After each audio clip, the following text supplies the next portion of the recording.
I think I always made the comment that once a miller, always a miller. Ravel, ambitious, but brilliant! I don't believe it! I swear I do not believe it! Good heavens, he's done it again! Another promotion for the big man. I've got 12 bottles of champagne in my office and we're going to drink them all night. Do me a favour, drop me off in Rotherham. Hello, everybody. Welcome back to New York Talk. This is the Rotherham United podcast. Thank you all for being with us on another really good Saturday to talk about.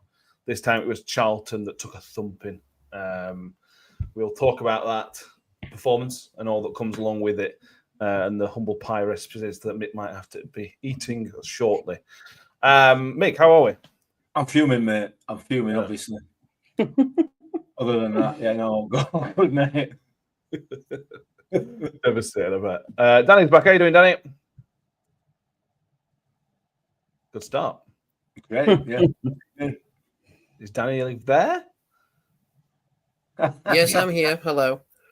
There we go. Danny's back. How are you doing, Danny? Bit of a delay. I'm not too bad. Yeah. Nice to talk about a win. Let's keep the ball rolling, lads. Absolutely. Your Christmas present to him, Tom, seems to be wasted because that internet is terrible. Yeah. I don't know how they work either as well, so I can't help on that either. Hope it proves. YouTuber says, good evening, one and all. Let's keep this run going. Could be in playoffs. Mark Holland's with us, as is Noel Jordan, Steve, Bazza, Sarah Ogden. Richard says, evening all. Is the humble pie ready? John Hemsby says, what a time to be alive. Paul Rose says, cracking result. Not sure about Malik's birdie dance, but the goal was amazing. Chris Tether and Steve Grundy are with us. Darren Coward says, good evening, lads. Humble pie I'm sharing with Mick. Mark Gamble says, evening all. I had to take my season ticket when I got home to make sure it didn't say Barcelona, right? Scott Kent's also with us, as is Stevie Mick. John Morell says, good evening. Playoff bound Steve Evans Millers. How are you feeling, Mick? Eating much pie. Yeah, there's loads of comments in there. We'll come on to it. But let's start, Mick. We'll just sum up the game, really, I suppose. But that's a better performance than last week. But we were really good against Bolton, to be honest. I thought that's another step forward. Let's save Charlton rubbish till later. Mm-hmm. Rotherham United were excellent yesterday. Yeah, they were. Absolutely, from minute one. There were a couple of periods where we drifted out the game, but in the main, we dominated from start to finish. Really good performance, lots of effort, and a plan. For the want of a better term, weren't they? You know, we had a way that we were playing. We were no more hoofing it up every single time. You know, there were measured passes. It was excellent. Really good performance. And it's difficult to pick out anybody who didn't particularly have a good game. Everybody played the part in it. Really good. Really happy with that. Got to be happy with that. And we've got half a season left. Let's see if hopefully we can carry it on for the rest of this season and see where it takes us. Mm-hmm. You never know, do you? You never know. Mm. Yeah, this little run, Danny, that we've come into 5 league games unbeaten, also six if you count the Virtual Trophy game. But this was one of the tougher games of them. Charlton were in form. It wasn't like Bolton last week, who were a good team. Charlton were in form. I think they were 6 unbeaten.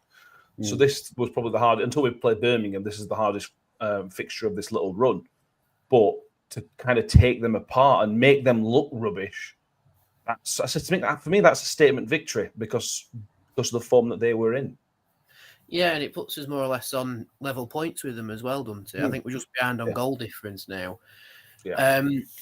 I mean, I've copped for a little bit on Twitter about previous comments, but I'm actually so happy that a tune is finally getting strung out of these players because, you know, all right, Steve Evans laid down the gauntlet at the start of the season. This is what we're going to do. This is what we're going to achieve. We didn't achieve it to begin with, but over the last 6 games or so, when in flirting periods here, there and everywhere, we have started to achieve it now. And this little unbeaten run, it feels like the players are starting to get it. They're starting to get how to approach teams. And like you said, the victory against Charlton shows we are what we are capable of. And long may it continue, in my opinion. Like I said just then, I can't really pick out a player who had a bad game. Other than Nombe, because they were injured. Yeah, exactly. And we'll come on to the specifics in a minute. I mentioned this in the instant reaction yesterday. There were a few moments yesterday where if you're a team that's not high on confidence, whatever else, that can really hit you. The McWilliams injury, the stoppage in the game where their keeper went down, so they got tactics boards out. The goal just before half time, which they scored as well. There are all incidents where better teams than us, have folded because of a bit of pressure come on. But every time those things happen, we responded. We've obviously got the goal just before half time to get the 2-goal lead back. There's a bit of a backbone and a bit of character about this team finally. Yeah, and it's a run of games that they've all played together. There is that togetherness with the fans as well, and it finally feels like a sort of team performance every game now, which is nice rather than the last 2 years that we've had. But yeah, I mean, I think McWilliams might prove to be a big miss potentially. He's the only real player that we have that does his sort of work. I know we didn't really struggle without him, but in games to come, we might we might be less fortunate. But yeah, no, it's good. I love watching us now because it's actual good football. It's enjoyable. It's not like we're winning games, poorly or anything. We're actually playing good football. Long are the days of the goofball era, or so it seems. Yeah. John Marshall said the passing sequence we did in the first half near the away bench was a sight to behold. Yeah. It was very good. And again, Mick, one of those things that could have hurt the team was Sam Nombe not starting. He's been really, really good. I don't think he's scored as many as he will probably want, but his performances have been the way we've played. He's been massive to that, and to see him out of the start. And bearing in mind how Green played on Tuesday, I was concerned. Yeah.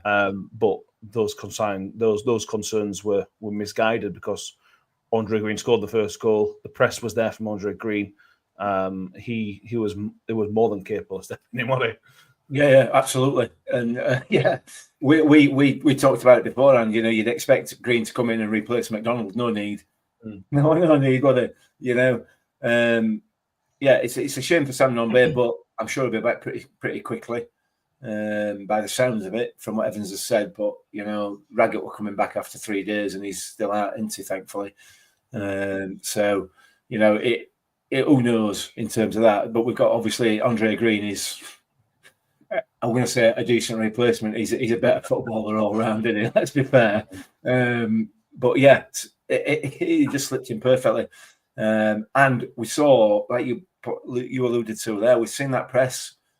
For really, really, probably, arguably, the first time this season, an effective press from the team, and that reaped so many benefits yesterday, and it will do in this division. I mean, more so than it would do in Championship. So I can't, again, something I can't understand why we've not done before now, but we are doing it. So let's concentrate on moving forward rather than what's happened in the past. It's excellent. It's great to watch. It's exciting to watch. It's just, it makes you want to go again. I know we spent certainly virtually all of this season. Not even I personally, not we. I personally spent most of this season really not bothered about even going. And that coupled with obviously what we've had to sit through for the past 2 years, last year in particular, it's been awful. So it's starting to bring back a little bit of excitement about it, a little bit of anticipation, which is what we've been screaming out for. So yeah, absolutely great. I'm all for it, mate. All for it. Nick says Green showed so much class. I bet Johnson Clark isn't happy about being on the bench. We are so much better without him. The press, the energy is brilliant, and I think that's where we need to really praise Steve Evans, Tom, because when Sam Nombe gets injured, on paper you look at the players and you go, well, let's just stick another striker up there. Let's put Johnson Clark Harris in there. But he didn't do that. He didn't just go to that guy. He's done something else. He made sure that the energy was there and the pace was there as well, bringing Andre Green in. It would have been so easy for him to play Clark Harris, and he'd have probably been justified. But he's really made the right decision, and for the better of the team. It's not just the better of Clark Harris. That decision was the best interest of the team, which we haven't always seen this season, I don't think. Yeah, well, it's a little.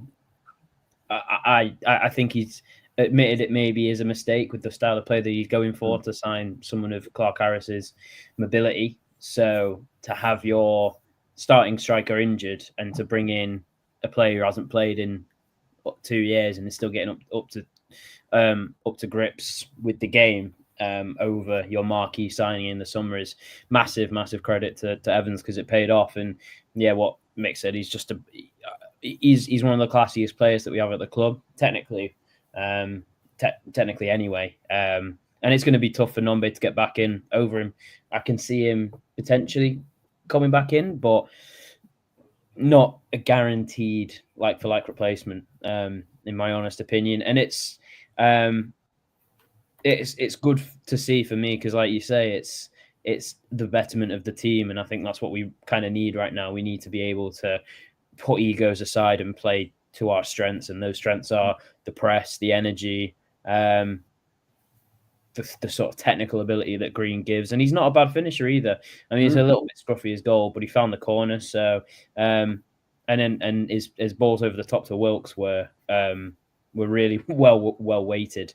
But what kept confusing me was why they kept playing such a high line when that's all that we did the whole game. It was awful to not kind of readjust. But hey ho, we're the benefactors of that, so it's all good in my opinion.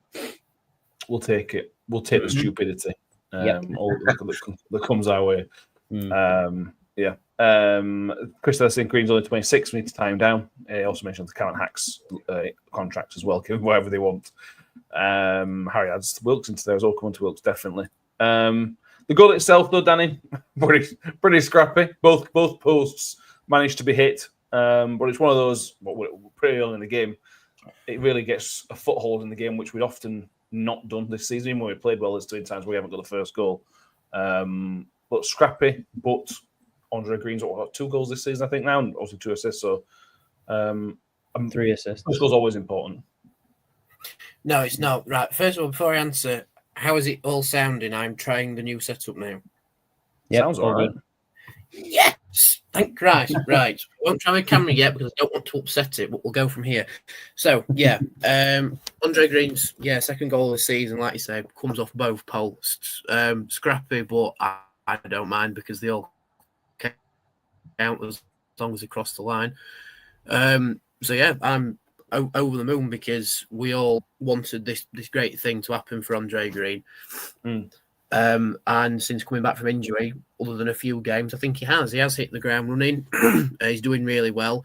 And I think the goal proves that he's been working hard with everything, but also is. Oh, we may have spoke too early. We did speak too early. We had a good run, though. Yeah, he did. Got a couple of sentences there. Yeah. Too about. Are you back, Danny? I think so. No. You're back now. You know what you were up to? No idea. Fair enough.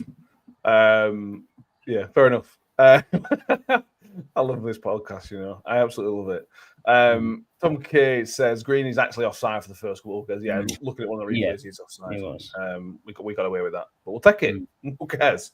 Who cares? The second goal, Mick. This then brings us on to Alex McDonald. I wouldn't say this is a humble pie because we always said we were desperate for players to play well for us, but there were huge question marks against Alex McDonald at the start when we signed him originally. Yeah, and then when Evans decided to play him at right back, huge questions, and it's taken until January, but he's now kind of getting the right reply to those questions. Yeah, and he is important. The way that his set pieces are excellent, which I think the Jules goal came from his set piece. I think, and his energy and his aggression is crucial to the way this team are now performing. And I wouldn't say he's undroppable, but he's not far off at the minute. Well, the thing with Alex McDonald is Evans said right from the start that he's a utility player. He's bought him as a utility player, and also there was an indication or suggestion that is as much about having him in and around the squad in terms of personality and everything else as it is about his ability on the pitch. So that didn't set him off in a great stead, because, you know, we buy him as a utility player, then playing for 2 or 3 games in a right back, which is clearly nothing like his position. Yeah, I accept that we had nobody else to play there because Rafferty were injured. But that should have been a problem that we dealt with in pre-season, shouldn't it, arguably? But that's, again, another story. He is playing really, really well, and he's getting himself into some good positions. My issue with him is, and it's the issue with not so much with Powell, because Powell gets himself out wide. McDonald tucks inside. He tucks in far too much for me. And you know, when we're looking out, when we get the ball and try and spread it out wide to right, it's just not there. That's the only issue with him. But again, he's a central midfielder. He's not a wide player, is it? But yeah, listen, he's doing really, really well, and he's another player with some passion and some bite, some of that fight in midfield, which is exactly what you want. I can't fault him, and he took his goal really, really well yesterday. It looked like he'd taken one too many touches, didn't it? Yeah. But nevertheless, he managed to tuck it away really well, and his run to get the ball to accept that was excellent. And there were a couple of times throughout the game where he made some really, really good runs but weren't spotted. So yeah, you know, he's a decent League One player, isn't he, without a doubt. And he's going to cause problems, and he's clearly a team player. But for me, the main part about it is he loves a good tackle, doesn't he? He gets in there and he really just gets stuck in. Oh, and sorry, yeah, and the thing you pointed out was his set piece delivery, and well, not just set piece delivery, just his delivery into the box is as good as, if not better than, Powell's. Yeah. For me, it's absolutely outstanding. Some of the balls he puts in. So yeah, there's a lot to like about him. He's got the best long throw. I mean, his long throw's not brilliant, but he's got the best long throw out of everybody as well. Yeah, well, yeah. Get it further than anybody else. Well, that's further, yeah. That's about it. It's not really a long throw, is it? Yeah. Nick says, I was fuming when McDonald didn't hit it first time. Thought the chance had gone. But he did well, yeah. Ben was, as he took the second touch, Ben was going, what have you taken that touch for? And then he buries it. So yeah, enjoyed that. Steve said, adding energy and not aimlessly hoofing the ball brings the best out of everybody. Yeah. Just odd, that, isn't it? Who would have thought? Calippo was saying he likes to tackle as well. Yeah, he absolutely does. Yeah, Tom, he did the pre-match presser, and he mentioned playing in his right position about 4 times finally. So, yeah, he's one of those that's. Did you see this coming, Alex McDonald? You know, when he came in against Lincoln, I suspect you were much like me and most other people were going, I'm not sure about Alex McDonald coming back in, and he's proved us all wrong. Yeah, well, you know, like Mick said, I think everyone knew he was a utility player, and I think his ability to cross a ball is all we've always known has been good and has been there or thereabouts. And whenever he came on off the bench, he worked hard. So those aspects of his game, I don't think anyone kind of personally, I didn't doubt. You kind of with McDonald, you know what you're getting from him. It's a solid 6 or 7 out of 10 every week. It's a lot of work effort. It's a lot of set piece and general ability to cross a ball. And then other than that, you take what it is.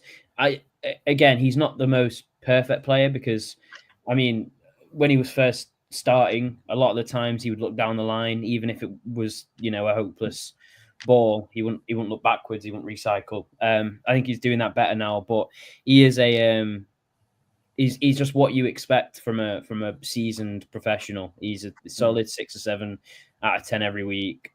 He gives you that set piece delivery, which is a huge asset in this league because we've not had it all season. Suddenly when he's coming, we started scoring from corners and crosses into the box, which again, who would have thought? But yeah, I mean, you always know what you got with him even before he started. So I won't say it's a surprise. I'd say it's a surprise how effective he can be.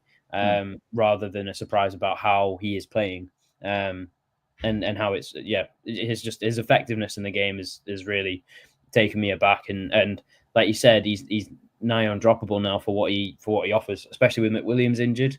You don't really have that sort of that high energy midfielder in there. Yeah, that's fair. Adam Hardcastle says McDonald is what we always ask for in a Rotherham player. Not perfect ability-wise, tries, works hard, good attitude. If he was younger and a bit quicker, he'd be the ideal Rotherham player. Summed him up pretty well, to be honest with you. The only thing that's frustrating is sometimes just as when he's in a bit of a corner, he just does these aimless lumps forward. Yeah. But again, if it's better than that than taking the extra touch to put yourself in danger. I suppose what it would be. Paul Rose says he took a throw in near us and he was beaming and interacting with the crowd. It may turn out to be a very popular player towards it, but by the end of the season, to be honest with you, that wouldn't surprise me based on these games. Then Danny, we gifted away back into the game for Charlton. Corin Bramall's lost the ball really, really cheaply, but obviously goals got to be stopped from there. It's frustrating, and it's one of the few negatives from the game because we were in complete control of that game. And needlessly, we put ourselves under a bit of pressure because had we not got that third before half time, Charlton probably come out in a really positive way in the second half, and it could end up being a different game. So that's the negative to take from the game, I think. Is that one for me? Sorry. Yes, Danny. Yeah. Yep. If your Wi-Fi works, that is. Anyway, I don't know. Well, I'm playing about with it and trying to find what's best for it. So you guys are the reviewers technically. So be gentle with me in the comments. But no, that Charlton goal. Just before half time, well, it was just before added time, wasn't it?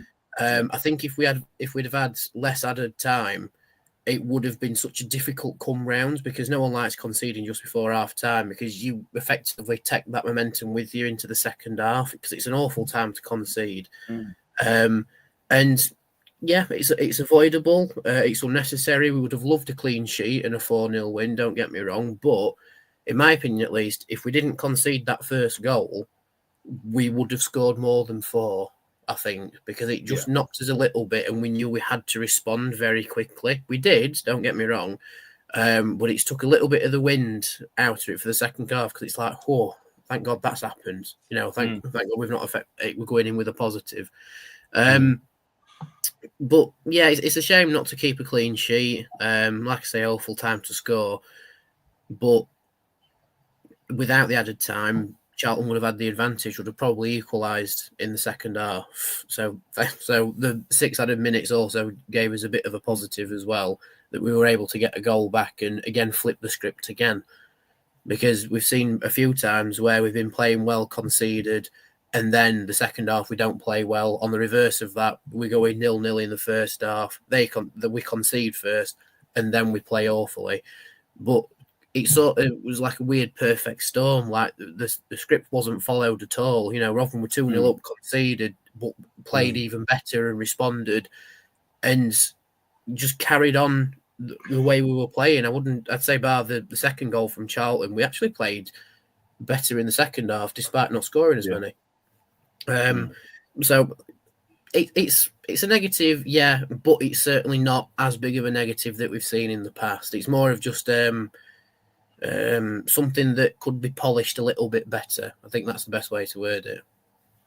That's fair. I think Bramall was excellent, by the way. Nick says in the comments, Nick missed Bramall. I thought he was also very good. I thought it was really, really good. Obviously, other than that, these advanced positions for Corin Bramall seem to really, really suit him. Not a surprise, because something we've talked about, but I thought it was excellent. Just on going back a little bit, Mick, to throw a wild one at you. When their keeper went down, this was 2-0 at the time. Their keeper goes down and they bring the tactics board out. Rob Staten tweeted this out in the game. Rob Staten, but football has to do something like this timeouts teams are using. Charlton keeper goes down. Immediately, the whole team runs over to the sideline. Assistants get the tactics board out. Keeper back up as soon as they've had a quick meeting. Happens too often. That could have changed the game. Those little breaks in game. Again, we've got to credit Rotherham United and Steve Evans' team for not allowing that. But this is a slight issue that football's got to sort out, and because they can impact you. We've seen it impact in other games, and we all noticed at the time, didn't we? That they all went over the boards came out. It was frustrating. Yeah, it was a little bit, and the fourth official needs to be dealing with that, don't they? Assuming that they can deal with it, I don't know. They can still coach from that area, I suppose. So and there's no way of knowing whether or not it's a legitimate injury. So it's a difficult one. It's a difficult one for the officials. Who I thought, by the way, barring a couple of mistakes, I thought Darren Drysdale, is it Darren Drysdale? I can't remember his first name now. Was outstanding again yesterday, as he always is. Yeah. When we see him referee live, he just takes charge of the game and did a really, really good job. So he's going to do what he's going to do there. I don't think in terms of the officials, I don't know what they can do about it. No. So yeah, it is what it is. It's just I don't know. I don't know how to deal with it. But we just got to we kept our heads. Yeah, they did change it a little bit, but they were so poor. They could have spent 20 minutes with tactics board and they'd have still not come up with it, would they? So it is what it is, unfortunately. Yeah. Whatever. Can I throw a bit of a devil's advocate in there and just say that it is the same for both teams, though? Yeah. So that break in play can be used as effectively for both teams as it is. I mean, one team obviously wants it and the other team doesn't. But you're trying to team me up here, Tom, to say that we ain't got any tactics anyway. So is that what you're doing? I was going to say, I was just going to tell him to run out of here. Bus here, aren't you? Well, theoretically, it's the same for both teams, which is why they probably won't stop it. But it's not if they've, because we've seen this in the Premier League. I can't which team in the Premier League did it, where they purposely tell their keeper to go down so they can plan for the stoppage, whereas we don't know stoppage is coming, so we can't really plan for that. If it was an organised timeout, we maybe could. Yeah, that's true. You, John, said there's timeouts, so Dermy Head and Exeter did it twice on Saturday. The Birmingham also did it. They need to stop it because it's how many more stoppages do we need in football? There's so many as it is. The last thing we need is another reason to stop game. I don't know what the solution is to that. That's not an easy fix, is it? But there needs to be something done for it because it's happening more and more often.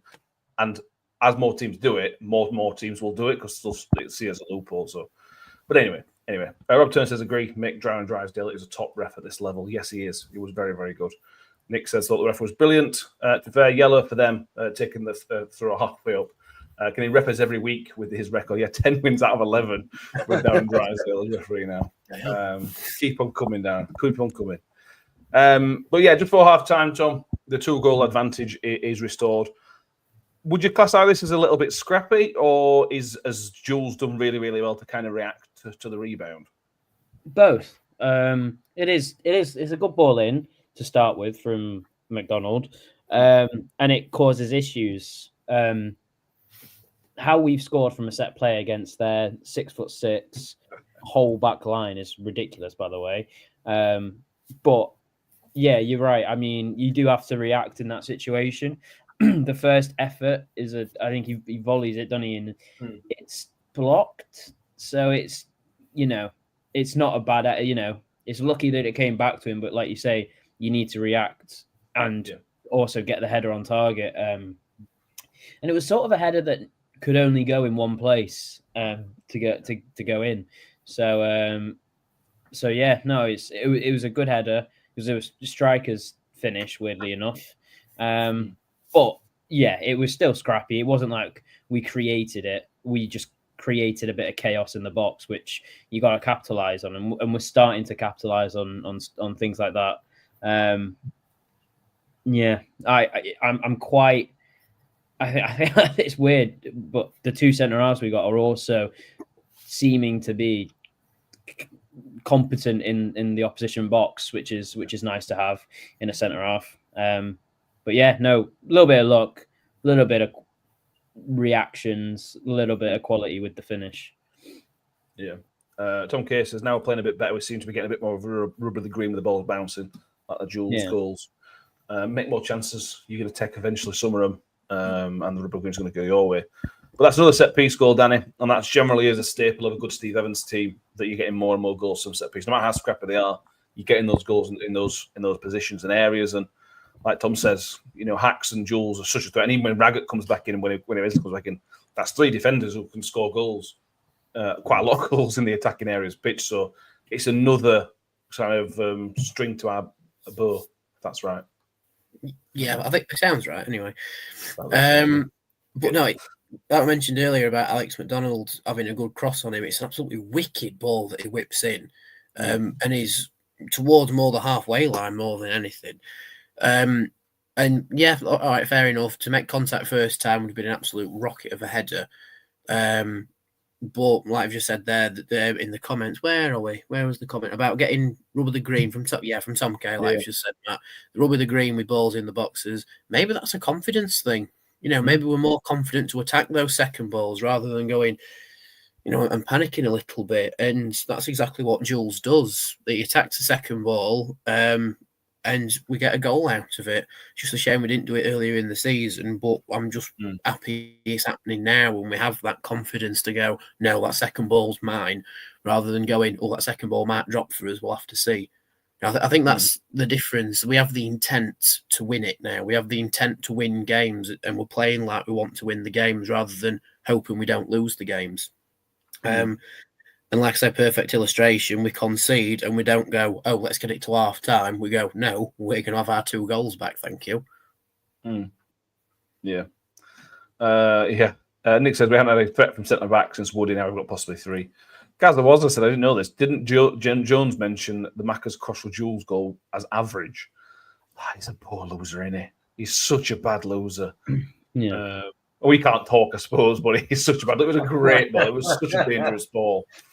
Yeah, whatever, Nathan. Well, we may have dodged a bullet with that one. But that's an important goal, Mick. I was going into the second half with that 2-goal advantage, and then Malik Wilks scores the 4th with a good ball over the top. It comes from there, like Tom mentioned earlier, them crazily playing such a high line. You've got Malik Wilks and Andre Green, you continue that line, it's madness. But he's done really, really well. When it came over the top, I was worried that Wilks was going to try something stupid and silly because that's what he can do. But he just kept it simple, and it's a really tidy finish and he deserved that. He was brilliant yesterday. Yeah, it was excellent. It was a great header from Hacks to set up the assist for Green. A really, really good, solid defensive header. Came out, met the ball really well, straight to Green, and Green just played him in. And like you said, I mean, those 2 centre backs. I mentioned this on post match. Honestly, man, they were like watching a pub team. Seriously, and I'm not convinced either of them have played football before. Genuinely, they couldn't control the ball. They couldn't turn with the ball. They couldn't even kick the damn thing. It was like they'd never seen one before. They were awful, absolutely awful. For the full 90 minutes, you know, you always felt that whilst ever one of those 2 were in possession of the ball, you always felt it were going to just come straight back to us. They were just dreadful. And like you said, you got 2 players there, Malik Wilks and Andre Green, with real pace, and backed up by Colin Bramall, and 2 donkeys in the middle playing a line just outside centre circle. It's like, what do you expect? I mean, Nathan Jones can say what he wants, but tactically that's just ridiculous. And he can see that from where he is when he's not dancing away to some sort of acid house on touchline with his arms going all over the place, making boxes and all sorts of stuff. But ridiculous. I thought he'd been taking ecstasy by the way. Well, anyway, yeah. I mean, what a question. Wilks. Went off a bit of a tangent there, but yeah, I mean, Wilks, he was excellent again yesterday. So we've had a couple of games now where he's been really, really on his mettle. Are we due a couple of games where he sits it out again? Probably not. You know, the pattern that we've had from Malik Wilks this season, and I'm sure this was the same down at Swilsbury, which is why Piggy fans aren't particularly bothered about him, that he is inconsistent. Hopefully he carries on, because the team's playing with some confidence, the team's playing with some desire and everything else now. Hopefully that'll spur him on. He took the goal really, really well, and he was unplayable at times yesterday. But also there were other times where he could have released the ball a lot easier, a lot quicker, and caused more problems. So yeah. He's still reasonably young. He's only 25, so he's still learning. And I don't think he's played that much the last couple of years for Wednesday. So he is, I suppose, at the stage of his career where he's still learning. Then when to release those passes. Nick says Wilks was brilliant, but a silly yellow to get. Yeah, it was. That was a daft yellow. Scott Gibbons we need to sign Wilks permanently ASAP. He says, Tom, where do you sit on the Malik Wilks? He's obviously on loan. I think the recall option has gone from Sheffield Wednesday's side. Is he a striker? Is he a winger? I don't know, but he's doing the business right now, isn't he? He is he's a game changer, and consistency is always going to be his issue, and that's why he's probably not playing at a higher level. But he can really change the game. He's deceptively quick. He's built like a brick house. He's good at holding up the ball for some reason. He's good at running the channels. His right foot needs some work, but his left foot makes up for it. It's just an absolute powerhouse. He can do it all as a striker. And if we were to get him on a free because he's out of contract in the summer, I think it would be a big statement of intent, because he's done it twice before at this level where he's been the highest scorer. He's starting to see why again now, because he's got different types of goals in him. He's got his, he's not bad in the air either. And that finish against Charlton yesterday absolutely oozed class, in my opinion. It was calculated. It was he knew what he was doing as soon as he was running through and seeing the keeper out. Not many people would try it, let alone pull it off. So I think he's a finisher. I think he's a tricky winger. I think he could be whatever you need him to be, but it would be a gamble because he is that inconsistent, and I don't think he'd be on a cheap wage. And I don't think you'd be the only one interested. I think there might be suitors elsewhere with higher wages. So yes, I think if we were to take him on, I think it'd be a good statement of intent, because he is an out-and-out winger, fantastic. As a makeshift striker, equally fantastic. Just need that more consistency, and he could get 20 goals a season. And on a free, you can't really complain. It's just the wages that scare me, I think, for that deal. Yeah, it'd be a fair packet.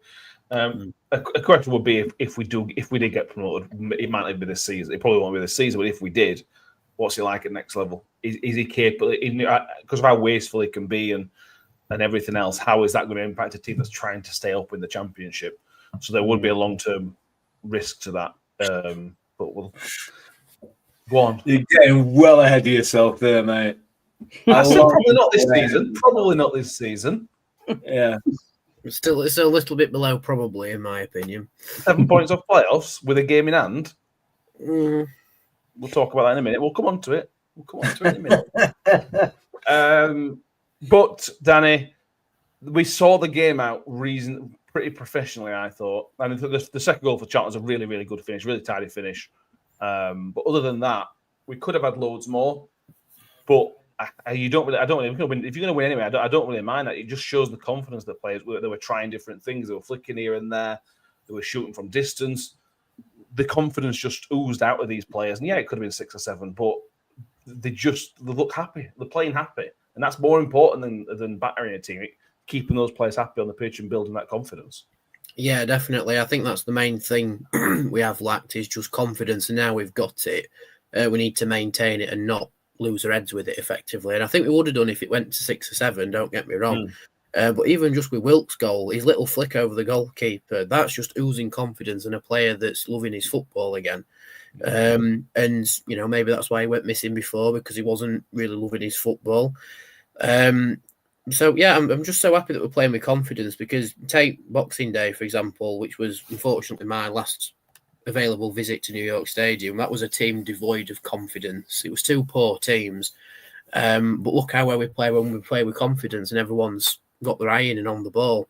Yeah, the Charlton goal, the second goal, may have been, a bit of a confidence what's the word? Diminisher, we'll say. But we thought we'd scored 4 anyway. That's enough confidence for me. And it's a brilliant finish from their player. I don't think any keeper's saving that. Not to say Dylan Phillips didn't have a good game, but I don't even think keepers of old would save that either. It's just a tidy finish. But I suppose Charlton are at that point where we've had a tidy finish and we're like, right, we're going to get one of our own now. They did. Fair play to them.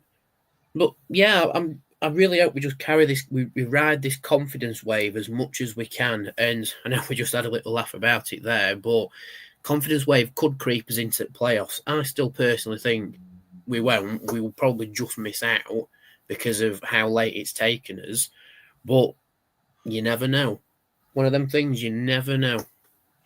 You do never know. Stranger things have happened, we'll say that. They have. They absolutely have. YouTuber says their second goal was offside. Yeah, the first ball out the guy out wide was offside. I also thought Powell was fouled. So there was a foul in there as well. Other than that, great goal. Other than that, well, Nick says it's Rotherham all over to go and lose to the bottom of the league next week. Yeah, it would be absolutely. Would be absolutely the case. Let's have a touch on Joe Powell, Mick. He didn't score, didn't create any assists, but he has become crucial to this team. He's become so important. Even when we weren't playing very well, Powell, the energy was always there from Powell. I don't think we were asking him to do the right jobs that suited him. But right now, he seems a bit of confidence. I've seen people mention that Cam Humphries coming in has allowed Joe Powell to go away and kind of be better. But he's just, at the times yesterday, Joe Powell was just taking mickey out of some of their players. And I didn't know he had that in his look. You know just the kind of tight technical turns and taking the players on. We're seeing so many different sides to his game, and he's a player that's worth getting excited about.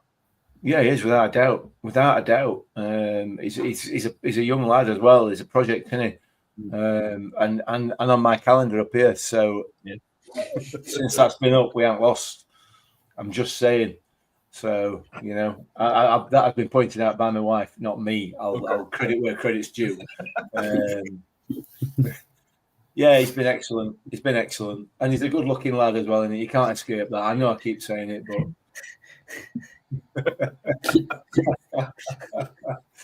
Okay. Yeah, he is a real prospect. And, I mean, I don't know what deal we've got him on, but 2 years. Yeah, if he keeps progressing, we might be able to make a bit of money on him. Rotherham United, make money on somebody. Come on. All right, fair enough. I don't know why I said that. The club after us might make some money off him. Yeah, exactly that. Yeah. I like him. I like him a lot. He's been given that little bit of freedom, hasn't he? Quite clearly, and it shows. It really does show. Like you say, we're taking players on, and there were quite a few occasions where there were some lovely little passing moves between him, Bramall, and Reece James. Really, really good, really impressive. So, mate, I'm impressed with the way that we're playing. I really am, genuinely. And I put it all down to Cam Humphries personally. That's my view. Well, we know what to get Mick for Christmas next year. Calendar. Okay. Steve Evans, you're not getting any credit. He's hold down to Cam Humphries, I'm afraid. Listen, I praise Steve Evans for what he's done with Cam Humphries, and I stand by that. Absolutely, he has done an absolutely amazing job, a fantastic job to bring him back into the team. And he and Powell are the gel that holds the middle of this team together at the moment. They are absolutely crucial. And when you put them, if you that four with Jules and Hadofin, Humphries and Powell, that kind of central four, they are absolutely pivotal to the way that we're playing at the moment. Absolutely pivotal. Yeah, I completely agree. Paul Rose says you're so fickle, Mick. Joe Powell will be devastated. I thought atmosphere better yesterday as well, and this is going to happen. This is gradually going to build over the next few weeks and hopefully months as well, and hopefully the next couple of seasons. There were times in the second half where we were actually loud. We weren't just singing. There was actually a volume to it, and there was nothing coming from Charlton because obviously they were losing and they didn't bring that many anyway. The atmosphere yesterday was one of the best atmospheres. I'm not saying it was the perfect atmosphere. It was one of the best we've had in quite a long time at New York Stadium. So things are getting better. Things are really, really looking on the bright side. No fist pumps. I wonder if he's retiring the fist pumps for the home games, because that's back-to-back wins at home and there's been no fist pumps, but he did do them away. He even did a midweek at Chesterfield when we won on penalties as well. So I wonder if he's retiring the home fist pumps. Fingers crossed. And we just need to get rid of him away, and then we're all right, aren't we? If we can get him back on, here, then we'll quiz him about that. Will. Yeah. Why? It won't be a very balanced debate, though, would it? No, it wouldn't. The question would be why. no, there wouldn't be a question. But thank you for stopping doing them at home. Well, yeah. Why are you still doing them away? How old are you? Yeah. Okay, fair enough. John Morrell says, giving Steve Evans credit. Good job, I was sat down. Yeah. Tex says, Zoffin and Jules were after gladiators in the transfer window because they were immense. Yeah, the back five again were excellent. I mean, Phillips didn't have much to do, to be fair, but what he did pretty well. His kicking was a lot better as well, to be fair. Yeah. Michael Miller saying Evans out. Yeah, let's do it. Right, yeah, 7 points of the playoffs, Tom. That goal we conceded in injury time took us out of the top half because of goal difference. Had it been a 3-goal win, we would have taken Charlton, but we're still in 13th. You have 7 points of the playoffs, and your next two games are Burton and Cambridge, who are the two worst teams in form at the minute.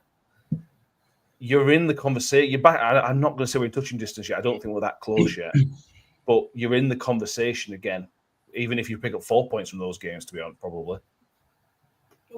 Yeah, yes and no, because it's all well and good saying we have a game in hand, but it's not a guaranteed win, is it? So let's see what happens with the game.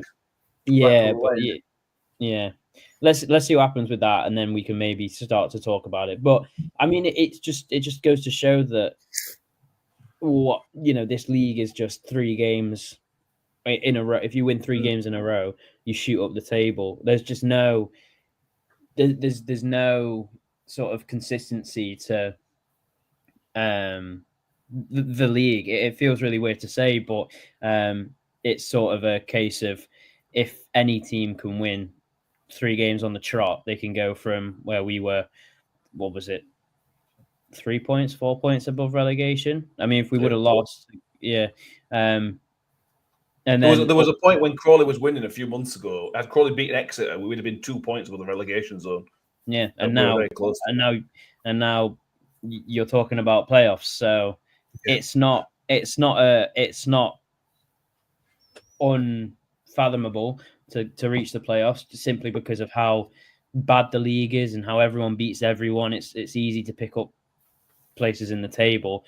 The top teams don't beat every team, the bottom teams don't lose to every team. It's really just on the day sort of stuff.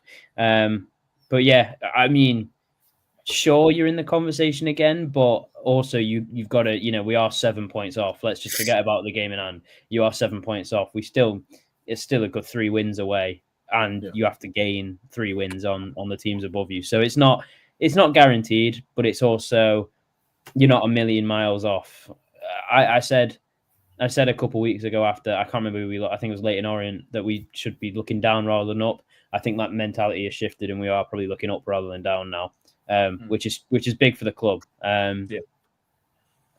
Just that mentality switch and psychological switch is really good, and obviously brought a lot of joy back to watching us. Yeah, absolutely. John Morrell saying Little League is utter garbage, let's be honest here. Yeah. Harry saying, cheers, Matt. 2-3 losses incoming. John's absolutely right. This is so bad. This season it's as bad as I can ever remember it. We've obviously been in this league a few times in the last 12 years in sort of recent memory, and each time when we got out of it, it's been so much better than it is this year. It's so tough to get out of this league in past. It's been so hard to get out of the league. Yeah, and anybody with an ounce of consistency should be up at the top of the league, and then that is absolutely the case. Birmingham and Wickham are the only teams realistically with any sort of consistency.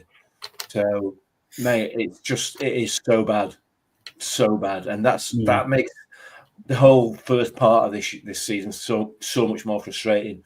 But we're moving on, and as Tom said, it's a key point in the season now. We're now starting to look upwards rather than down, so which is an absolute bonus for us. Yeah, I haven't managed to get these two on board, Danny, with my with a double Wembley visit this year. What are you? Are you feeling it? You're feeling a bit of positivity and a bit of something special happening. Do I say what's in my head or what's in my heart? Bloody hell. I would say no to the double Wembley visit. However, I do think we might just creep there once this season. Which one, though? Well, I've said I just think we'll miss out on the playoffs a minute ago. I'll say with EFL Trophy, I reckon we'll go there, win it, but just miss out on the playoffs in the league. Fair enough. You're all very, very boring. Get on board. What I mean? Honestly, I can see it happening. We'll be finishing 7th and we'll be miss out on the playoffs by a goal difference or something silly. I can honestly see it happening. Or we'll creep into the playoffs on goal difference and then somehow win it in 6th. It's gonna. I think even though the league is really poor this season, it will be a fine margin that decides whereabouts we go next season. I think. If we can sneak into it, we would be the team coming into it with momentum. Yeah, because of where we've had to have come from. It's a long way away, but we've got 2 games in short space next week. If and we'll talk about this on Thursday. If you pick up maximum points in those next 2 games, you're more than in the conversation. You're more than likely or more than in the conversation. So you, Mick and Tom are right. It's a massive time at season. We said this in January, before January. This is a really important stage of season because of the teams that we were going to come up and play against. We've played the hard teams, haven't we? On paper, we've played the teams that we thought would be difficult to play against. We thought Lincoln away would be tough. We thought Bolton and Charlton at home would be really, really tough, and they weren't. Any of those 3, but none of them were even slightly tough. Harry's with me. I've got somebody following. Thank you very much, Harry. Well, just me and you, mate. I'd say with the hard team, you could argue that it was during our, what's the polite way of putting it, experimental phase that we played Birmingham and Wrexham, outplayed by Birmingham, and early goal did us in against Wrexham, didn't find the momentum afterwards. But if we manage to keep this run going, and it is still a big if at this point, and then we have to play both Wrexham and Birmingham away. Is that right? Is it both teams? Birmingham away end of month and Wrexham in March. February? And we've got Wickham at home as well at some point as well. Yeah, but playing Birmingham and Wrexham away will be difficult. But if we've got momentum going into those games and we play well against them, I won't commit to a result, but I'll just say play well against them. I think I'll be more in the conversation of the playoffs. But as it stands, we've still got a fair bit of work to do. And yeah, you could argue that we're expected to beat Burton and Cambridge because of where they are in the league. And it's an important thing not to get carried away with that in itself. We can't go, we'll beat them, we'll be right. No, we need to look at it as any other game, play our way and keep ticking over and getting the results and grinding them out. If we keep doing that and we beat some or play well against the top teams, then yeah, I'm in the playoff conversation. But as it stands, I'm waiting until after we've played Wrexham to see where we are and then going from there. Which is why I'm not committing to the playoffs, and I'm saying it's going to be a fine margin at the minute. Fair enough. Scott can need some win codes, which we will come on to. Yeah. No one else says win the AFL Trophy, Danny. You fancy your chances against their reserves? I still can't believe Sky haven't paired. And actually, no, they have done this deliberately. They've put Birmingham in Southern section, so they could actually get a Birmingham Wrexham final if they both do well. Be all over that one there. Yeah. Tom Casey puts his favourite to be anyone left to play at home. Away from home is always slightly different, but that has improved. That's improved over the last few weeks. Mike Miller says it's getting a little bit too giddy. Yes, it's much better than it was before, but when you've played garbage most of the season, it's a bit OTT is going on here. Is it? That's so. Because we've been garbage, it's nice to say, yes, we've actually played well and battered somebody. I did say to you at the start of the season, Matt, the way we were playing, we'd batter somebody. Well, we can have it one way. We can either say it's a tough league and it's going to be tough to make the playoffs, or we can say this is a really, really rubbish league and there's an opportunity. I think there's an opportunity with the way that we're playing. There's a massive opportunity at me. There is an opportunity, yeah, there is. But I can see where Mike's coming from. You know, we're middle of January. We sort of 4 or 5. Was it 4 games in? 4 games into January, 5 games into January, whatever it is. And we are improving. We're improving game on game. We're getting better and better. The results are good. The results are getting better. We're unbeaten. All those things. Lots and lots of positives. However, we haven't fully shaken off that monkey of those first 23 games yet. You know, and as a supporter who's been around the block a few times, you know,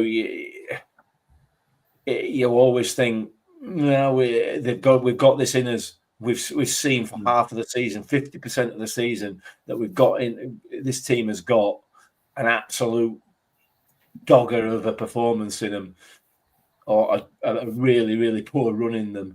So, yeah, listen, we are looking up, and that's all we're doing at the moment. Let's carry this on, game at a time. You know, the old cliche, I suppose, really, isn't it? But it is, as supporters, let's not get too giddy, because you get your knees taken out, don't you? Again and again. Come on, and again. What's the point? And again. No, giddy. Listen, carry on playing like this, and we won't just be in with a shout. We'll be in there if you carry on playing like this for the rest of this season. I don't know whether that's going to happen. Fair enough. I hope it does. To be fair, I think the top 4 is sewn up.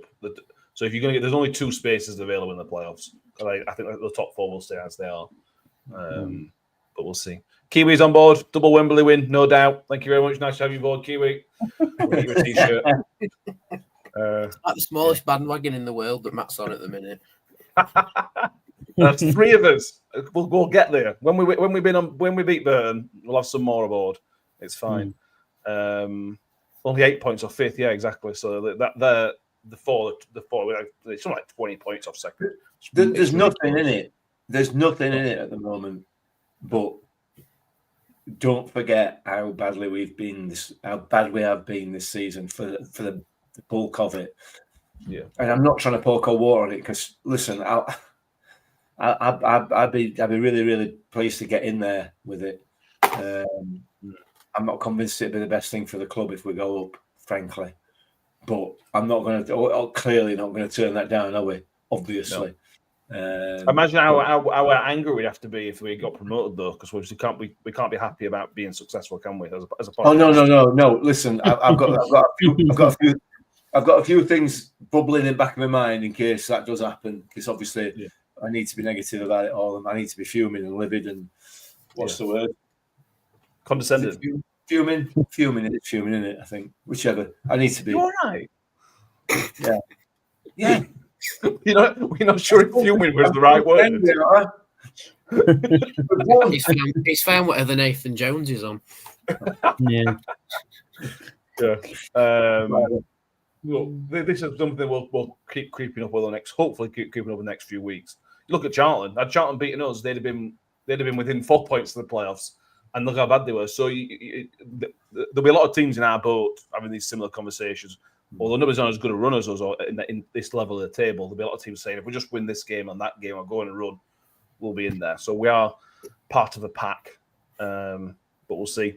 Virtual Trophy draw was made on Saturday morning, because that's the best time for a cup draw is Saturday morning for some reason. Bradford at home is the quarter-final tie to last regionalised section of the draw. As good as we could have wished for, but you're still not getting excited about it just yet?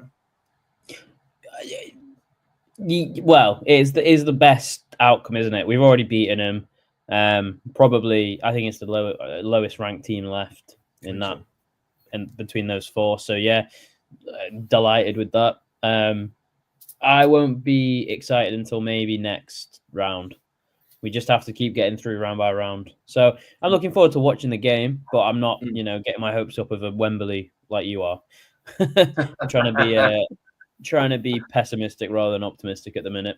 You don't want to get your heart broken. No, I don't want to get my dreams dashed. Not this far away anyway. Not this far into the season. But yeah, no, really good draw. Already beaten him. You know, we have got a good chance of getting to the final. But let's beat who's in front of us first. And then we can talk about Wembley. Yeah. Second week commencing the second. The games are scheduled to be played, so probably the fourth. Week commencing the third. Sorry. So probably on the 4th that will be, and then the semi-finals meant to be 2 weeks later. I think if we get through, so quite close together. The games that are scheduled to be. Nick happy with it. Tom K best possible draw. Nick's going to Birmingham in the final, which we won't win. No, we probably won't win, but it'd be funny if we did, wouldn't it? If they took 60,000 fans and we took 8 and beat them 1-0, dirty 1-0. Sorry, Jim, but it'd be funny, wouldn't it? But yeah. Matt Miller says, I'll be more convinced if we win at Burton because historically, let's face it, we flump it against the poorer bottom of the side table teams always have. Well, look at Burton earlier on this season. We thought Burton were a good team because they played quite well against us. Transfer window is obviously still open. 2 weeks tomorrow, the window closes, Danny. We're talking about these 7 points and this playoff conversation, everything else. But this 2 week window, the 2 weeks to get players in, if that is going to become even a slightly reality, you've got to make sure your recruitment's right because although we were very, very good and Green came in and they're still really, really thin squad, we still need players to bulk up this squad to have any sort of shout, really. No, yeah, we do. And we were kind of expecting it to happen quite early, but it seems like we've been rebuffed on everything, especially the lad from Stoke who's gone straight in and scored, so that's never going to happen, is it? Nathan Lowe, is it? Nathan Lowe, yeah. Yeah. So that's never going to happen because it's in Stoke's first team. Unless Victor has a word in his ear, he's never going to come here, is he? But I was kind of hoping we'd get 1 or 2 bits and pieces done, but now we're into the last fortnight or so, and it's a bit, poking the thing to make it do something, Yeah. So I don't know whether we're buying a time, making sure everyone's right, or it's going to be a mad dash towards the end of the window to get people in to fill out the squad. I don't know, but I suppose we have like this little core that we've got at the minute that we play well with, and maybe it's just buffing out that, like getting a backup right back in, that isn't Alex McDonald, because like we said earlier, he doesn't like playing there, and we didn't sign him as a right back, so don't play him as a right back. Hopefully a couple bits and pieces happen soon. But everything that we've seen on socials has either been poo-pooed by Evans himself, or we've been told it's not happening. So it's, I won't say it's squeaky bum time yet because we've still got a fortnight, and we're saying this and we might sign someone tomorrow, knowing us lot on the podcast. Give it until Thursday, lads, so then we can discuss it live. Don't sign them all on Friday. No, don't sign them all on Friday. Do it on a Thursday or a Sunday so we can actually talk about it without a delay. But yeah, I want players that all complement the team, but not just they're there for the sake of numbers. I don't want lone players who'll just come in and just play when somebody else is injured. I want people to come in who will improve the team, whether it's a young loan signing or a fee. The dizzying heights of paying a fee for somebody in January. But I want them to make the team better, not just be here to make up numbers. Yeah. Yeah. Tom K saying Lowe can't come in because he's now played for 2 teams. Not like that nice has scored. Harris is expecting decisions on 3 or 4 players tomorrow, so Tuesday maybe a signing and Tuesday maybe a signing soon. Yeah, he said he spoke to a top manager. He described him as, I don't know that could possibly be. If he signs a contract with his parent club, we're in with a chance of getting whoever that may be. But there was no hints to who that could have been, to be honest with you. So it could have literally been anybody. Yeah.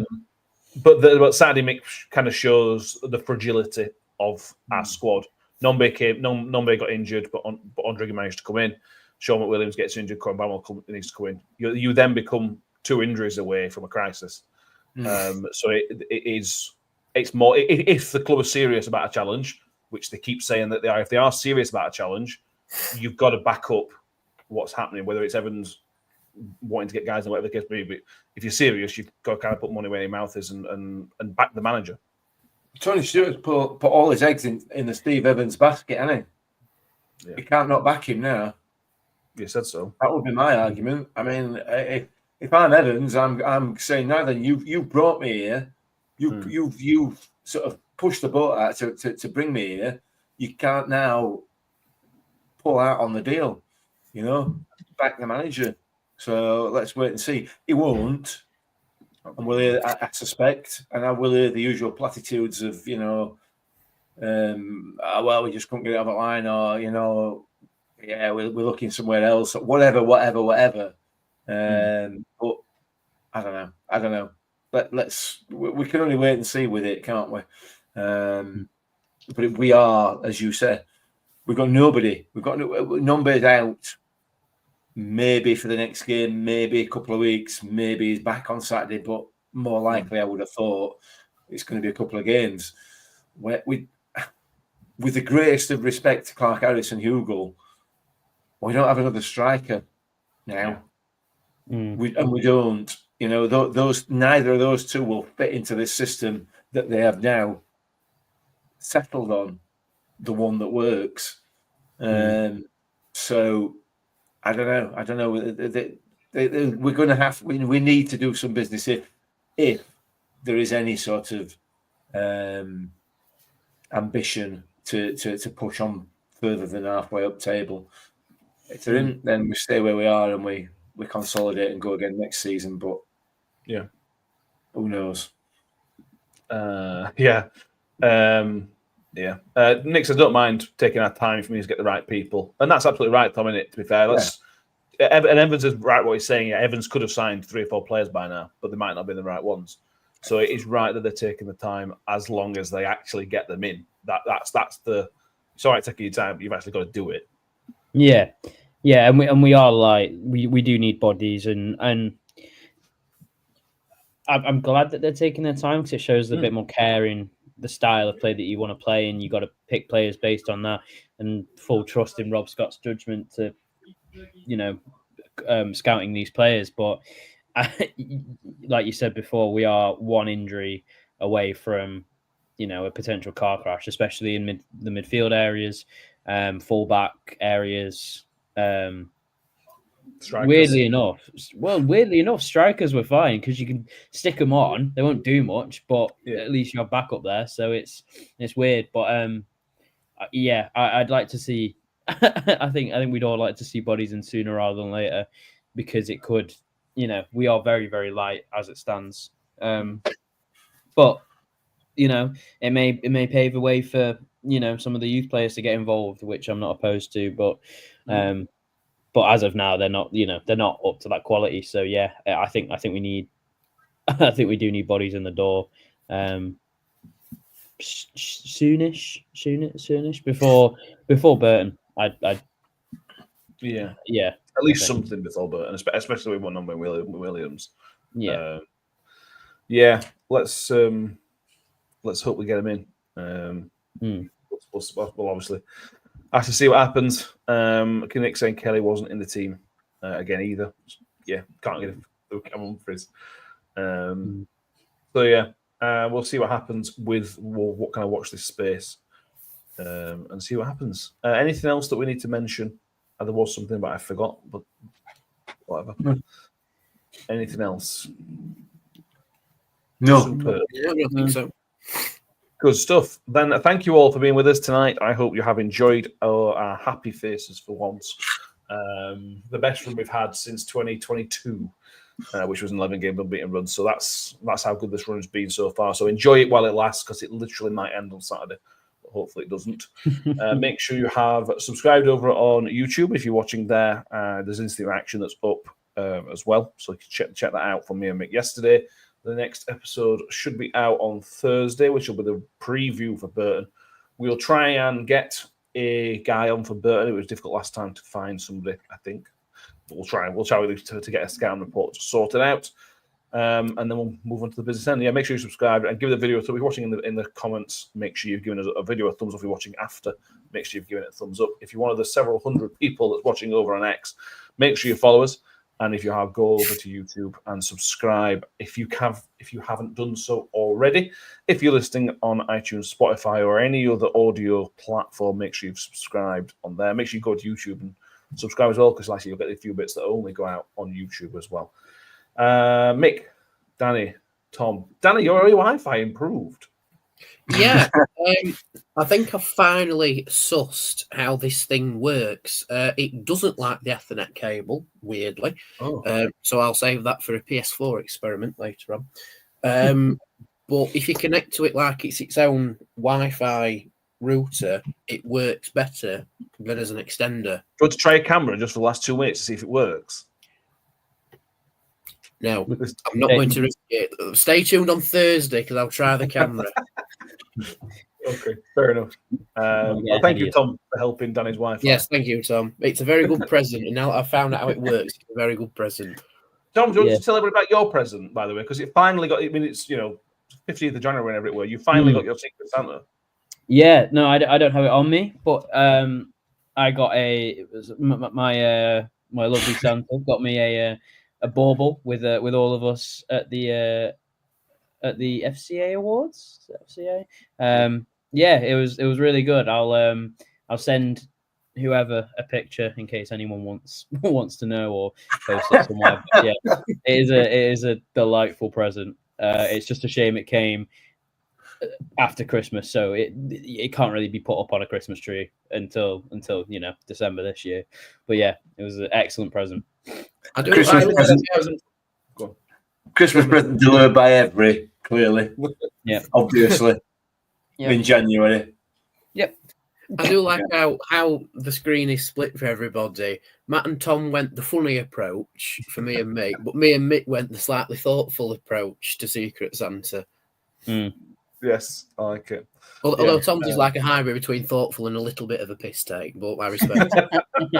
The piss take comes that it came so late. It's a great present. It just comes so late. Anyway, Kelly Bobbs has called us comedy gold. I hope that's a compliment. I think it's a compliment. So thank you very much, Kelly. Yeah. Comedy awards. That's our next awards night. There you go. Yeah. Yeah. Anyway, thank you all for watching. We've babbled on for too long now, so we'll see you all next time. But as always, up the Millers. Up the Millers. Oh, no. I think I always made the comment that once a Miller, always a Miller. Ravel, ambitious, but brilliant! I don't believe it! I swear I do not believe it! Good heavens, he's done it again! Another promotion for the big man. I've got 12 bottles of champagne in my office, and we're going to drink them all night. Do me a favor, drop me off in